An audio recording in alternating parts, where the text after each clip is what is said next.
So this may come as a surprise to some of you, but I do play games other than GD, which is probably the main reason I'm not better at GD at this point. But I digress. I try to play at least a few big games a year, and this was the first one this year that I actually finished. So yeah, I'm going to be reviewing 007 First Light. It's a new game that came out almost 2 weeks ago at this point. It's by the same people who made the Hitman games, I'm pretty sure. Which obviously makes complete sense. There's a lot of overlap there as far as gameplay ideas for those characters. But yeah, I think this game is very good.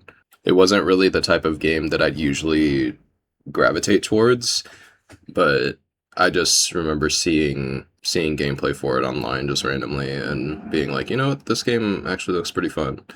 So I spent $70 on it.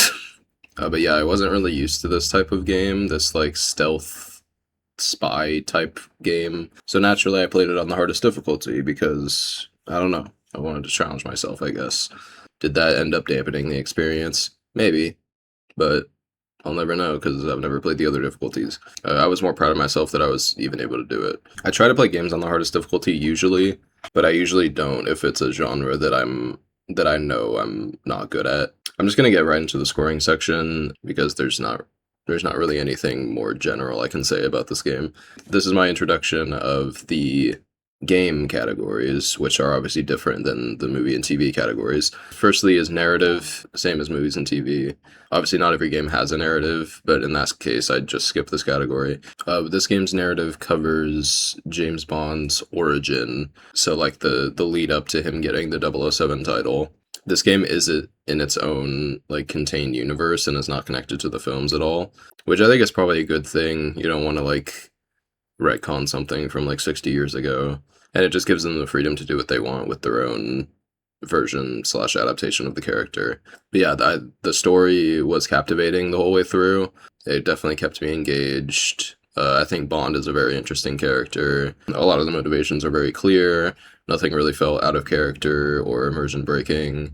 I do have some, mostly minor complaints about the story, since I did play through the game and I also watched a Let's Play of it, Jetro, my goat. So I've been able to experience the story twice.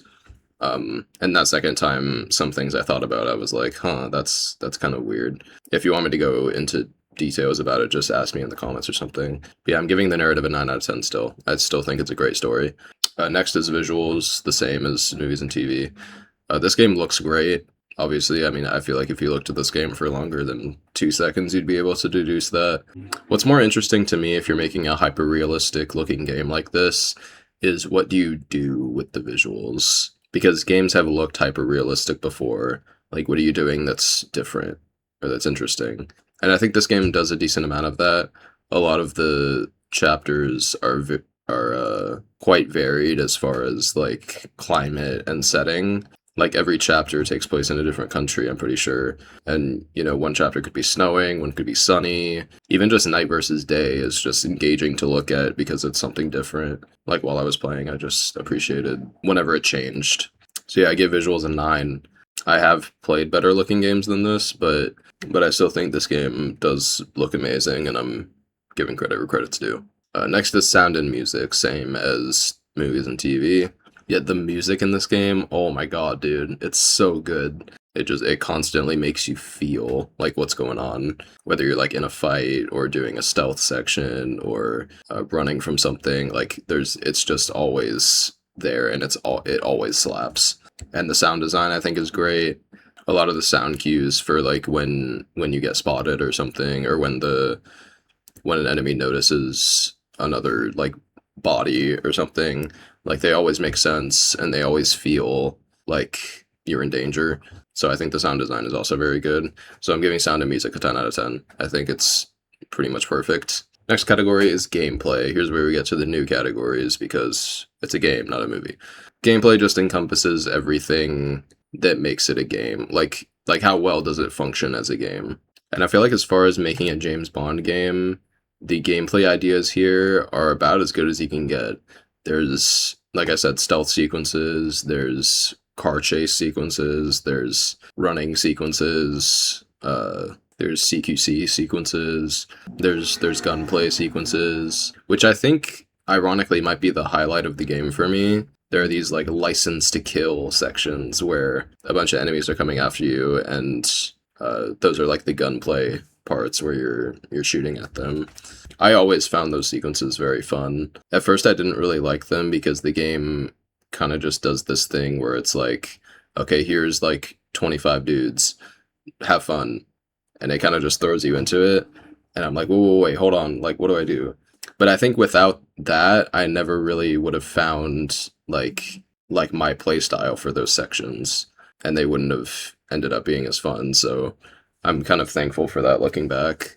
One of my biggest complaints as far as gameplay, well, there's two actually.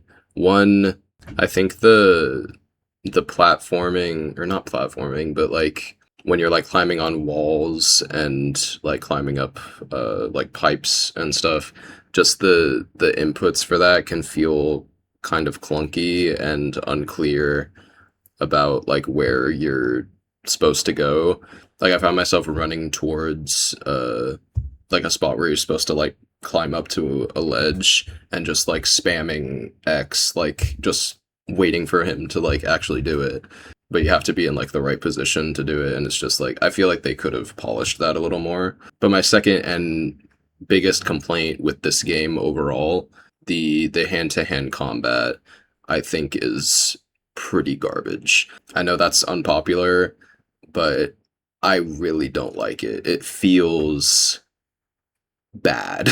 Like I don't like let me go through everything you can do in CQC. You can punch, you can grab slash throw, you can charge at them, you can dodge, and you can parry. 5 things. That's it. And now let me count how many things are useful. Dodging, grabbing slash throwing, and charging. That's it. And even dodging, it feels like just doesn't work randomly. So it's like, I don't know. I did end up liking the combat more near the end, where I just foregoed parrying entirely and just dodged everything. But even though I did enjoy the combat more that way, I still think it sucks because parrying just isn't good, like, in any way. Parrying itself isn't hard to do. The window is very lenient, and it's fine. But it's, like, completely random when the enemy, like, stops attacking after getting parried. It could be after 1 attack, 2 attacks, 3 attacks, or never. So it's like, there's just no point to it. And then when they, like, actually stop attacking, you get, like, what, 2 hits in? Like, there's, like, just grab them at that, like, it's, I don't see the point at all. But yeah, you're not forced to engage with the combat system that much, so it's not like a deal breaker for me. I just wish it was better. But I'm still giving gameplay an 8 out of 10 because it does feel very good for a lot of it. The gunplay is very fun. Even the stealth, for not being a huge stealth person, was very fun. The CQC, I think, is objectively, as a system, pretty bad. But I did still think it was kind of fun near the end because of how I played it. And my last category here is fun. Is 007 First Light fun? Mostly, yes. I was never really, like, addicted to the game, really. Like, I was always okay with putting the game down. But that said, I still think the game was fun, and I'll probably go back and try to get more of the collectibles and the challenges done. So yeah, I'm giving fun 8 out of 10. And my overall score for 007 First Light is an 8 out of 10.